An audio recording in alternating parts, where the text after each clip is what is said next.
ఇప్పుడు సర్వేపల్లి నియోజకవర్గం గురించి చూద్దాం. నెల్లూరు జిల్లాలోని సర్వేపల్లి ఒక కీలకమైన నియోజకవర్గం. ఇక్కడ టీడీపీ నుంచి సోమిరెడ్డి చంద్రమోహన్ రెడ్డి పోటీ చేసి గెలిచారు. వైసీపీ నుంచి కాకాని గోవర్ధన్ రెడ్డి పోటీ చేయగా ఆయనపై సోమిరెడ్డి 16,288 ఓట్ల మెజార్టీతో విజయాన్ని సాధించారు. మరి కూటమి ప్రభుత్వం ఏడాదిన్నర పాలనపై ఈ సెగ్మెంట్ జనం ఏమనుకుంటున్నారు? ఎమ్మెల్యే పనితీరుపై సంతృప్తితో ఉన్నారా? సీఎం పనితీరుకు ఎటువంటి రేటింగ్ ఇచ్చారు? నారా లోకేష్, పవన్ కళ్యాణ్, జగన్ గురించి ఈ సెగ్మెంట్ ప్రజలు ఏమనుకుంటున్నారు? ఓవరాల్గా కూటమి ప్రభుత్వంపై జనం మాటేంటి? బిగ్ టీవీ ఎక్స్క్లూజివ్ సర్వే రిపోర్ట్లో చూద్దాం. ఎన్నికల సమయంలో సర్వేపల్లి నియోజకవర్గ ప్రజలకు సోమిరెడ్డి ఇచ్చిన హామీలు ఏంటో ఒకసారి చూద్దాం.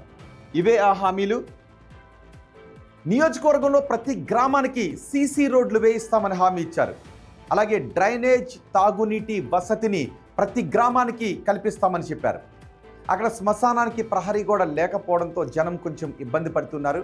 శ్మశానానికి ప్రహరీ గోడను నిర్మిస్తామంటూ చెప్పారు. ఇక కృష్ణపట్నం పోర్టుకు కంటైనర్ టెర్మినల్ను వెనక్కు తీసుకొస్తాను అంటూ ఆయన హామీ ఇచ్చారు. అటు రెన్కో విద్యుత్ ఉత్పత్తి కేంద్రం భూ నిర్వాసితులకు ఉపాధి అవకాశాన్ని కల్పిస్తామంటూ హామీ ఇచ్చారు. ఇక పరిశ్రమల కాలుష్యాన్ని కంట్రోల్ చేస్తామంటూ హామీ ఇచ్చారు. పరిశ్రమల కారణంగా విపరీతమైన కాలుష్యం వస్తుంది. దాని కారణంగా జనం ఎన్నో ఇబ్బందులు పడుతున్నారు. మరోవైపు వేలాంగణి మాత చర్చిని అభివృద్ధి చేస్తామంటూ హామీ ఇచ్చారు. ఇక కోడూరు బీచ్ను టూరిస్ట్ ప్లేస్గా మారుస్తామన్నారు. గిరిజనులకు సంక్షేమ పథకాలు పూర్తి స్థాయిలో అందే విధంగా చర్యలు తీసుకుంటామని చెప్పారు. అక్రమ గ్రావెల్, ఇసుక తవ్వకాలకు పూర్తిగా చెక్ పెడతామంటూ హామీ ఇచ్చారు. ఇప్పటికే నియోజకవర్గంలో ఉన్న సమస్యలు ఏంటో చూద్దాం. ఇవే ఆ సమస్యలు. ఇప్పటికే నియోజకవర్గంలో పెద్ద ఎత్తున కాలుష్యం కనిపిస్తూ ఉంది. 2 మండలాల ప్రజలు ఈ కాలుష్యం బారిన ఎక్కువగా పడుతూ ఉన్నారు. ముత్తుకూరు, గూడూరు మండలాలు కాలుష్యం బారిన పడుతూ ఉన్నాయి. అక్కడ పామాయిల్ పరిశ్రమ నుంచి ఎక్కువగా వ్యర్థాలు, కలుషితాలు బయటకు వస్తూ ఉన్నాయి. దీంతో నివాస ప్రాంతాలన్నీ నల్లగా మారిపోతున్నాయి. చాలామందికి దీని కారణంగా చర్మ, శ్వాసకోశ వ్యాధులు కూడా తలెత్తుతూ ఉన్నాయి. అక్కడ వ్యర్థాలను కాలువల్లోకి వదిలేస్తున్నారు అని జనం అంటున్నారు. ఈ వ్యర్థాలను కాలువల్లోకి వదలడం ద్వారా పంట దిగుబడులపై అక్కడ ఎఫెక్ట్ పడుతోందని జనం అంటున్నారు, రైతులు చెప్తున్నారు. ఇక కృష్ణపట్నం పోర్టు నుంచి బొగ్గు రవాణాతో చాలా సమస్యలు కనిపిస్తూ ఉన్నాయి. కృష్ణపట్నం, గోపాలపురం వాళ్లకు ఈ బొగ్గు రవాణా కారణంగా ఎక్కువ ఇబ్బందులు తలెత్తుతున్నాయి. పోర్టు రోడ్డుపై దట్టంగా దుమ్ము పేరుకుపోతూ ఉంది. అక్కడ ఏదైనా వాహనాలు వెళ్తూ ఉంటే పెద్దగా దుమ్ము గాల్లోకి వస్తూ ఉంది. అప్పుడు వెనుక ప్రయాణించే వాహనాల వాళ్ళకి శ్వాస తీసుకోవడానికి కూడా ఇబ్బంది పడుతుంది. ఎదురుగా ఏముందో కూడా వాళ్ళకి కనిపించట్లేదు. విజిబిలిటీ చాలా తక్కువగా ఉంది. ఇక జెన్కో విద్యుత్ ప్లాంట్ బూడిద మరో ప్రధాన సమస్యగా కనిపిస్తోంది. కృష్ణపట్నం పోర్టు అనుబంధ పరిశ్రమల్లో ఉపాధి సమస్య కూడా ఎక్కువగా ఉంది. స్థానికేతరులకే అక్కడ ఉద్యోగాలు వెళ్ళిపోతున్నాయని జనం గగ్గోలు పెడుతున్నారు. మరోవైపు వెంకటాచలం తీరం వెంబడి గ్రామాల్లో తాగునీటి సమస్య చాలా ఎక్కువగా కనిపిస్తుంది. సోమశిల పైప్ లైన్కు తరచూ రిపేర్లు వస్తూ ఉండటంతో ఈ ఇబ్బందులు కలుగుతూ ఉన్నాయి. అలాగే రిలయన్స్ భూములు అక్కడ నిరుపయోగంగా ఉన్నాయి. అనిల్ అంబానీకి భూములను కేటాయించారు. అవి ప్రస్తుతం నిరుపయోగంగా ఉన్నాయి. ఆ నిరుపయోగంగా ఉన్న భూములను పారిశ్రామిక పార్క్గా మారుస్తామని హామీ ఇచ్చారు. ఎమ్మెల్యే పనితీరు గురించి సర్వేపల్లి నియోజకవర్గ ప్రజలు ఏమనుకుంటున్నారో చూద్దాం. ఆయనకు ఆ నియోజకవర్గంలో ఉన్న అనుకూల అంశాలేంటి, వ్యతిరేక అంశాలేంటో చూద్దాం. ముందుగా పాజిటివ్ అంశాల గురించి చూద్దాం. సోమిరెడ్డి ఫౌండేషన్తో ధార్మిక కార్యక్రమాలను చేస్తూ ఉన్నారు. ఇది ప్రజల్లో ఆయనకు సానుకూలంగా ఉన్న అంశం. అలాగే గ్రామాల్లో ప్రాథమిక సదుపాయాల కల్పనపై ఎక్కువగా ఫోకస్ చేస్తున్నారు సోమిరెడ్డి. మరోవైపు కృష్ణపట్నం పోర్ట్, బద్వేలు మధ్య 4 లేన్ల రోడ్డు మంజూరు కావడం, సమర్థవంతంగా సిఎస్ఆర్ నిధులను వినియోగిస్తూ ఉండటం, బయో ఎనర్జీ ఇథనాల్ ప్లాంట్తో అక్కడ ఉద్యోగ అవకాశాలు పెరుగుతూ ఉండటం, ఇవన్నీ ఎమ్మెల్యే సోమిరెడ్డికి పాజిటివ్గా ఉన్న అంశాలు. ఇక నెగిటివ్గా ఉన్న అంశాలు ఏంటో చూద్దాం. నెగిటివ్గా ఉన్న అంశాలు ఇవే. టీడీపీ పాత క్యాడర్ అక్కడ అసంతృప్తిగా ఉంది. అవినీతి రహిత పాలన కేవలం మాటలకే పరిమితమైందనే విమర్శలు తలెత్తుతూ ఉన్నాయి. ఎమ్మెల్యే పేరు చెప్పి గ్రావెల్, అక్రమ తవ్వకాలు జరుగుతూ ఉన్నాయని జనం అంటూ ఉన్నారు. మరోవైపు మైనింగ్ మాఫియాలకు చెక్ పెట్టలేకపోతున్నారు అనే అభిప్రాయం జనంలో కనిపిస్తోంది. ఇవి ఆ నియోజకవర్గంలో సోమిరెడ్డికి వ్యతిరేకంగా ఉన్నటువంటి, నెగిటివ్గా ఉన్నటువంటి అంశాలు. ఇక ఎమ్మెల్యే పనితీరుకు సర్వేపల్లి నియోజకవర్గ ప్రజలు ఎన్ని మార్క్స్ వేస్తున్నారో చూద్దాం. చాలా బాగుంది అని 12.4% మంది జనం చెప్తున్నారు.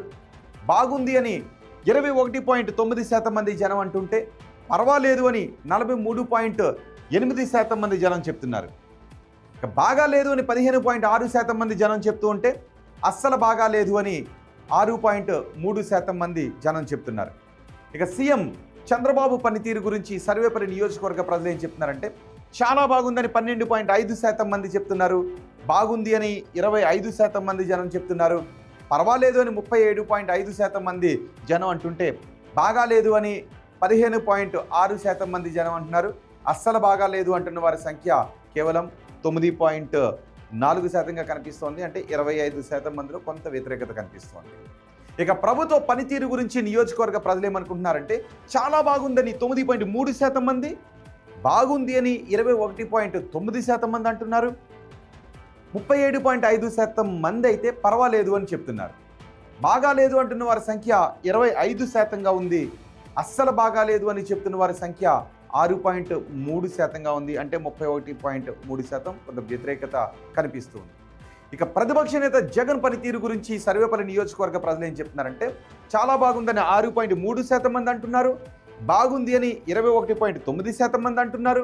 పర్వాలేదు అంటున్న వారి సంఖ్య 43.8%గా కనిపిస్తోంది. బాగా లేదు అని చెప్తున్న వారి సంఖ్య 15.6%గా కనిపిస్తోంది. అస్సలు బాగా లేదు అని 12.5% మంది జనం చెప్తున్నారు. ఉప ముఖ్యమంత్రి పవన్ కళ్యాణ్ పనితీరు గురించి సర్వేపల్లి నియోజకవర్గ ప్రజలు ఏం చెప్తున్నారంటే చాలా బాగుందని 18.8% మంది అంటున్నారు. బాగుంది అని 15.6% మంది జనం చెప్తుంటే పర్వాలేదు అని 43.8% మంది జనం చెప్తున్నారు.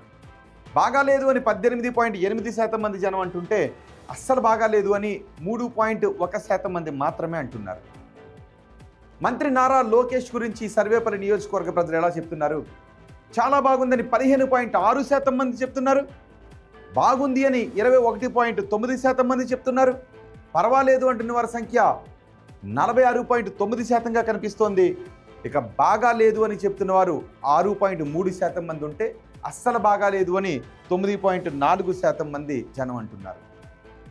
అమరావతి పనులు పూర్తవుతాయనుకుంటున్నారా అని అడిగిన ప్రశ్నకు పూర్తవుతాయి అని 21.9% మంది చెప్తుంటే కావు అని 37.5% మంది అంటున్నారు. కావచ్చు అనే అభిప్రాయాన్ని ఏకంగా 25% మంది వ్యక్తం చేస్తుంటే తెలియదు అని 15.6% మంది అంటున్నారు.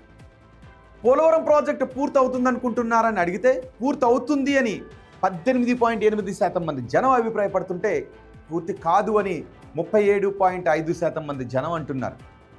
కావచ్చు అని 28.1% మంది జనం అనుకుంటుంటే తెలియదు అంటున్న వారి సంఖ్య 15.6%గా ఉంది.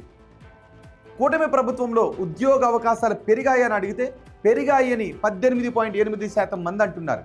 పెరగలేదు అని 25% మంది జనం చెప్తుంటే పెరుగుండొచ్చు అని 34.4% మంది జనం చెప్తున్నారు. తెలియదు అని 21.9% మంది జనం అంటున్నారు.